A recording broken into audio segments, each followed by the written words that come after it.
అర్థం చేసుకొని అప్పుడు ధ్యానిస్తున్నాం. ఎవరైనా చదవండి.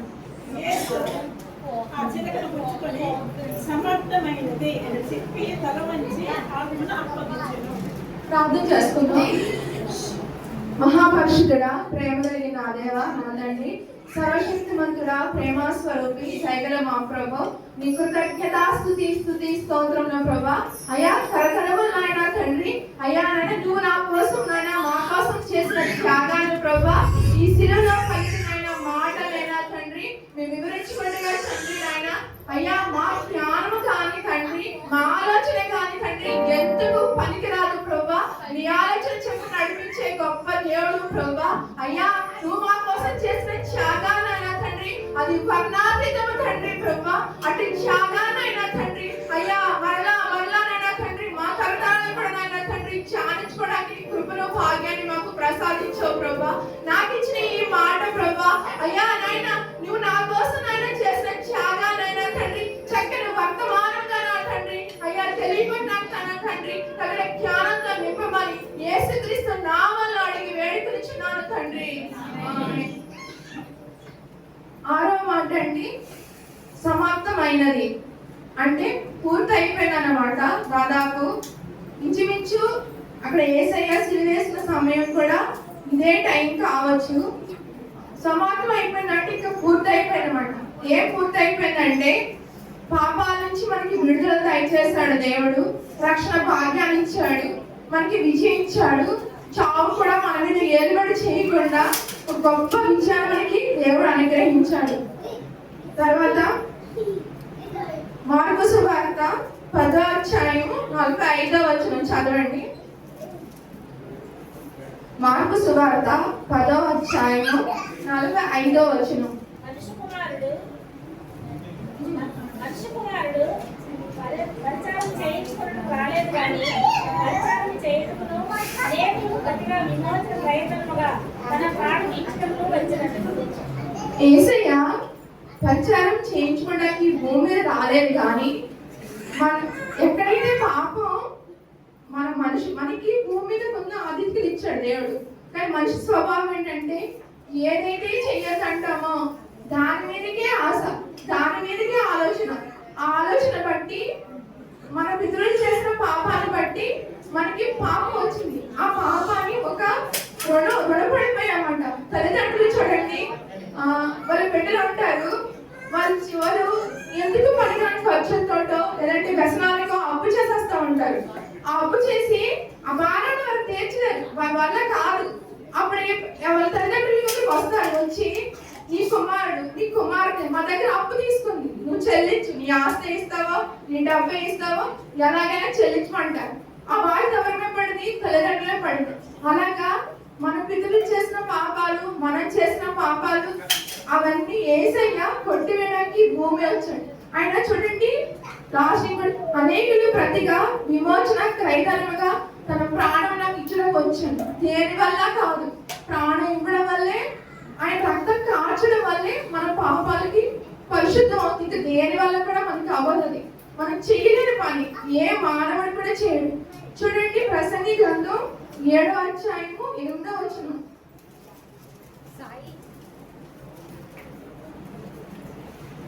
7:8వ వచనం. కార్యారంభము కంటే కార్యాంతము మేలు, అహంకారము చాలు. చూడండి, ఏదైనా పని మొదలు పెడదాము, మనం దాన్ని ముగించలేము. యేసయ్య భూమి మీదకి రక్షకుడిగా పుట్టాడు. ఆయన పుట్టినప్పుడు మామూలు పరిస్థితులే ఉన్నాయి. అందరు కొంతమంది తెలిసిన వాళ్ళు బాగా సెలబ్రేట్ చేసుకుంటారు, రక్షకుడు మన కోసం పుట్టాడని. కానీ అది ఆరంభం, ముగింపు మాత్రం అంత ఈజీగా చేయలేదు. ఎందుకంటే ఆయన ముందు కిరీటం ధరించడానికి మనకి కిరీటం ఇవ్వాలి కాబట్టి, ఆయన పొందిన దెబ్బలతో మనకి స్వస్థత రావాలి కాబట్టి ముగింపు చాలా గొప్పది. మనమైనా సరే ఒకప్పుడు మనం స్వార్థపరులాగే దేవుళ్ళకి వచ్చాం. నేను క్రైస్తవ కుటుంబంలో పుట్టిన పిల్లల కోసం చెప్పట్లేదు, కానీ అన్ని చదువులు వచ్చిన వాళ్ళ కోసం చెప్తున్నాం. స్వార్థపరులుగా వచ్చాం.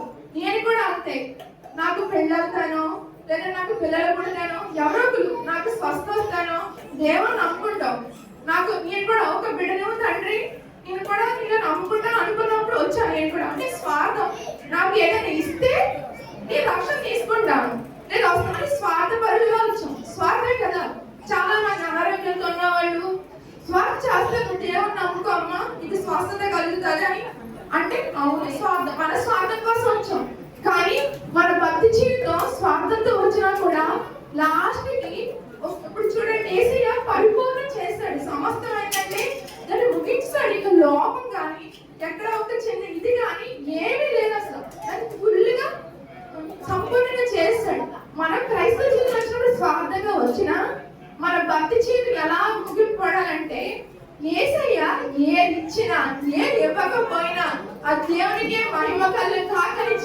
మనకు వస్తుంది. ఏదైనా సరే ప్రార్థన చేసిన కొన్ని కార్యాలు జరగవచ్చు, జరగవచ్చు. దాని అంతరం మనకు తెలియదు. మనం మనుషులు, దేవుడు తెలుసు ఏం ఇవ్వాలో, ఏం ఇవ్వకూడదో, ఏ సమయాన్ని ఇవ్వాలో, ఎవరిని దగ్గర నుండి సాక్షిగా నిలబెట్టుకోవాలో అంతవరకు ఆయన మనల్ని అలా ఉంచుతాడు. మన భక్తి పరిపూర్ణమైనప్పటికీ అదే నిదర్శనం. అప్పుడు మనం ఇచ్చిన పర్లేదు చిత్తమే తండ్రి, ఇవ్వకపోయినా పర్లేదు నేను చిత్తమే అండి. కానీ చాలా మంది ఒంటరిగా జీవిస్తాం. ఒంటరితనం కూడా ఒక గొప్ప భాగ్యం. ఒంటరితనంలో ఎక్కువ ధ్యానం స్మరించుకుంటాం. ఇల్లంతా ఉన్నప్పుడు, అంతమంది ఉన్నప్పుడు నేను కూడా అంతే. మా అమ్మ వాళ్ళ ఇంటికి వెళ్తే ఎక్కువ చుట్టాలు కంటే నేను ప్రార్థన చేసుకోలేను. గొడవ, గందరగోళం. కానీ ఇక్కడ ఉన్నప్పుడు, మా ఇంటి దగ్గర ఉన్నప్పుడు ప్రశాంతంగా ప్రార్థన చేసుకోగలం, దేవుడితో ఎక్కువగా గడపగలము. అలాగే మనం ఆలోచించే విధానం కూడా ఎక్కువ ఏది వింటామో అదే మనకు అనుసరిస్తాం. చెడు వింటే చెడే, మంచి వింటే మంచి. దేవుని మాటలు వినేవాళ్ళు దేవుడిలాగే నడుస్తారు. ఒకవేళ మన శరీరం ఒకవేళ వేరే దానికి వెళ్ళా సరే, దేవుడు మనల్ని ఆత్మతో ఇది చేయకూడదు, ఇది చేయకూడదు. ఒకవేళ మనం చేద్దామన్నా కూడా చెయ్యనివ్వడు. ఒకవేళ మన ప్రాంతంలో ఉండి మనకి ఎవరైనా అపకారం జరిగించవచ్చు. మన ముందు బాగానే మాట్లాడచ్చు, మన ముందు పొగడచ్చు. ఇవాళ పొగడం వాళ్ళే రేపొద్దు నేతలు కూడా వస్తారు, అన్ని జరగచ్చు. ఈ భూమి సహజం. అలాంటప్పుడు ఏం చేయాలంటే దేవుడే. ఒకవేళ ఏదైనా ఆపద వచ్చినా కూడా ఆయనే. ఆపద ఎలా వచ్చిందో, ఎలా ఉన్నదో కూడా కనీసం తెలియపరచు. అంత గొప్పగా దేవుడు మనల్ని ప్రేమిస్తున్నాడు. అలాగే యేసయ్యలోని ఏ పాపం లేదండి. అసలు ఆయనలో కక్షలు కానీ, అసూయ కానీ, ఏ అభ్యంతరమైన ఏమో చెప్పగలరు ఎవరైనా భూమి మీద? ఎవరైనా సరే, అప్పుడు కానీ ఇప్పుడు కానీ ఎవరైనా యేసయ్యలో పాపం ఉందా? ఏ పాపం లేదు. ఆయన పుట్టికే పరిశుద్ధము, ఆయన చనిపోయే వరకు పరిశుద్ధంగా ఉన్నాడు. ఏ స్వార్థము లేదు. మనమంటే నా పిల్లలు, నా భర్త, నా తల్లిదండ్రులు, నా నా నా అని మనమే వాళ్ళకి అన్ని కూడబెట్టేయాలి. వాళ్ళకి మనం వెళ్ళిపోయిన తర్వాత ఏం కష్టపడకూడదు, వాళ్ళకి ఆస్తి ఇచ్చేయాలనుకుంటాం. వాళ్ళకి ఆస్తి ఇస్తే జ్ఞానం లేనప్పుడు ఏం చేసుకుంటారు? వాళ్ళు ఎలా బతుకుతారు? దేవుడి జ్ఞానం లేనప్పుడు ఎలా బతుకుతారు? నువ్వు చిన్నప్పటి నుంచి దేవుడి బిడ్డలుగా పెంచకపోతే వాళ్ళు ఎలా ఈ సంఘంలో బతకగలరు? ఆస్తి ఉండొచ్చు, పోవచ్చు. దేవుడి జ్ఞానం ఎవరు తీసుకోగలరు? ఎవరు తీసుకోలేరు. కానీ మన స్వభావం ఏంటంటే మనకి ఎంత ఆస్తి ఇచ్చాము, ఎంత ఇచ్చామని కోరుకుంటాం. కానీ దేవుడు అలా కాదు. ఆయనలో ఏ స్వార్థం లేదు. నన్ను ఎలా ప్రేమిస్తాడో మిమ్మల్ని అలాగే ప్రేమిస్తాడు. నా బిడ్డలు అలాగే ప్రేమిస్తాడు, మీ బిడ్డలు అలాగే ప్రేమిస్తాడు. అందరినీ ఒకే రీతిగా ప్రేమిస్తాడు. ఏసే అంత గొప్ప ఏసే. ఆయనలో ఏముందంటే ప్రేమ ఉంది, దయ ఉంది, చాలు ఉంది, మంచితనం ఉంది. ఆయన ఇవ్వలేని మనకి ఎందుకు? ఇచ్చినవే తీసుకున్నాం. ఎవరైనా మనకి వదిలేద్దాం. దేవుడు ఇచ్చినవి మనం తీసుకున్నాం. లాస్ట్ ఇంకో వచనం తీసుకున్నాం. ఇంకోసేపు నేను చెప్పలేను. యోహాను సువార్త 17:4 చేయుటకు నీవు నాకు ఇచ్చిన పని నేను సంపూర్ణంగా నెరవేర్చి భూమి మీద నిన్ను మహిమపరచుకుని. చేయుటకు నువ్వు నాకు ఇచ్చిన పని నేను సంపూర్ణంగా నెరవేర్చి భూమి మీద నేను మహిమపరచుకుని. యేసయ్య భూమి మీద ఆయన తండ్రిని మహిమపరిచారు. మనం ఇంకెంత మహిమపరచాలి చెప్పండి? మనం ఒక్కసారి అనిపిస్తుంది మన భక్తి సరిపోదు, మన ప్రార్థన సరిపోదు, ఈ వాక్య ధ్యానం కూడా సరిపోదు. ఇంతకు ఎన్నో సంవత్సరాల నుండి కూడా ఈ సిలువపై 7 మాటలు చాలా మంది అలా ధ్యానించి చెబుతానే ఉంటున్నారు. ఏం చెప్పినా, ఏం చేసినా మనమందరం క్రీస్తు సువార్తికులు, క్రీస్తు బిడ్డలు. మన జయమంతా ఒకటే. ఆయన్ని నిన్ను కానించుకుంటూ ఆయన ఆయనకి జయము చేయమని మనం చెప్పాం కదా, అదే ఆయన మనకి జయము. యేసయ్య సంపూర్ణం చేసిన దాన్ని మనం అసంపూర్ణంగా చేయకూడదు. మనకు రక్షణ ఇచ్చాడు యేసయ్య. ఆ రక్షణని మనం లాస్ట్ వరకు కొనసాగించుకోవాలి. అలాగే కొంతమంది చూడండి, భక్తులకు కూడా కొన్ని శ్రమలు తప్పవు. వాళ్ళు మనం ఎగతాలు చేయకూడదు. వీళ్ళు ఏ వల్ల వీళ్ళు భక్తి వల్ల లాగా ఎందుకు అయిపోయారు, వీళ్ళ ప్రార్థన దేవుడు ఆలకించలేదు, వీళ్ళకి ఏం జరగదు, వీళ్ళు బ్రతుకులు ఎత్తే ఈ రోగం వల్ల తగ్గదు, వీళ్ళకి ఏం జరగదు, వాళ్ళు సరిగ్గా లేరు అని మనం జడ్జిమెంట్ ఇవ్వకూడదు. ఎందుకంటే హేబెల్ ఏ పాపం చేశాడని చనిపోయాడు? అన్న చేతిలో మంచి ఆత్మలేగా ఇచ్చాడు. ఏం పాపం చేశాడు? అతను చనిపోయాడు. యోబు ఏ పాపం చేశాడని? దేవుడికి కోసమే కదా, సాతానికి దేవుడికి జరిగిన ఒక దాంట్లో యోబు పలక నిలబడ్డాడు కదా. యేసయ్య ఏం చేశాడని సిలువ అలాగే ఎవరు కూడా మనం జడ్జ్ చేయొద్దు. నీ భక్తి, నువ్వు ఎలా ఉన్నావు, నీ భక్తి ఎలా ఉంది, నీ భక్తి సంపూర్ణంగా ఉందా లేదా. ఆయన మన కోసం చేసి ఈ ఒక్క రోజు కాదు, కానీ ఇది మనం రోజు దినదినము ధ్యానించుకొని మనం అలా ఉన్నప్పుడు మాక్సిమం అందులో ఏ పొరపాటు కూడా జరగదు. నేను అనుకుంటున్నాను ఏ పొరపాటు జరగదు.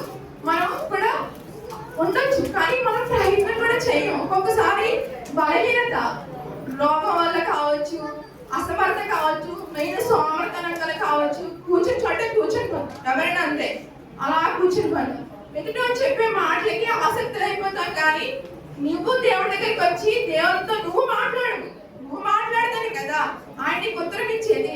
అనుకోండి, నువ్వు మాట్లాడకుండా వేస్ట్ మాటలకి వేస్ట్కి నువ్వు ఎంత సమయాన్ని వెచ్చించుకుంటున్నావంటే వేస్ట్ అయిపోతుంది జీవితం. అలాగే ఆంటీ చెప్పారు, నేను కూడా అదే చెప్పాలనుకున్నాను. ప్రతి ఆదివారం ప్రార్థనలు మనకు జరుగుతాయి. ఎవరు కూడా నిర్లక్ష్యం, మనం ఇంతకన్నా ఏం చేయలేము. ఆయన సన్నిధిలోకి వచ్చి ఆరాధించుకుంటే తప్ప మనకి ఇంకేమేమి చెప్పండి. ప్రతి ఒక్క వారం ఆదివారం మిస్ అయితే ఆ వారం నాకు ఏదో లేనట్టే అనిపిస్తుంది. మ్యాక్సిమం రావడానికి ఇంకా ఏదో క్లిష్ట పరిస్థితులు అయితే తప్పించి మ్యాక్సిమం ఎవరు తప్పిపోరు. కానీ అందరూ రావాలి దేవుని సన్నిధికి. ఎందుకంటే మనందరం దేవుని పెట్టాం. మనందరం కడుపులు కుట్టకపోయినా సరే దేవుడు మనందరినీ సహోదరులుగా చేశాడు. మనం రావాలి. దినదినము మనం ఊపిరి పీల్చుకుంటున్నామంటే దేవుడి దయ. ఆ దయతో మనం దేవుని స్తుతించుకోవాలి. హల్లెలూయా. ఎవరు కూడా నిర్లక్ష్యంగా ఉండదు. వెనక్కి వెళ్ళే సమయాన్ని మళ్ళీ ఎదురికి మనం తీసుకురాగలమా? నువ్వు తరం కూడబెట్టుకుంటే అది నీతో వస్తుంది, రాదని దేవుడి బైబిల్ చెప్పాడు. నువ్వు భక్తిని కూడగట్టుకో, నీ విశ్వాసంలో బలంగా ఉండు, అది క్రియలు చూపించు, ఖచ్చితంగా అది నీతో పాటు వస్తుంది. నువ్వు చేసిన భక్తులని కాపాడు, ఎప్పటికైనా కాపాడదు. ఎందుకంటే మనం చాలా ప్రార్థన చేస్తాం కదా.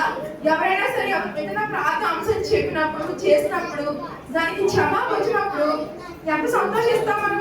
అబ్బా మేము ప్రార్థన చేసాం, ఆ బిడ్డకి స్వస్థ వచ్చింది, మేము ప్రార్థన చేసాం, వాళ్ళకి మేలు జరిగింది. మనకి ఎంత ఆనందం ఉంటే యేసయ్యకి ఎంత ఆనందం ఉండాలి. మనం ఏదైనా సరే ఉదయం నుంచి సాయంత్రం వరకు మనం ఏ పని చేసినా ఆయన మహిమపరిచేవారుగా, ఘనపరిచేవారుగా, ఆయన శిలువ మరణాన్ని మనం అస్సలు నిర్లక్ష్యం ఉండకుండా మనం అట్టి విధంగా వెలగాలి. దేవుడు ఆశిస్తున్నాడు.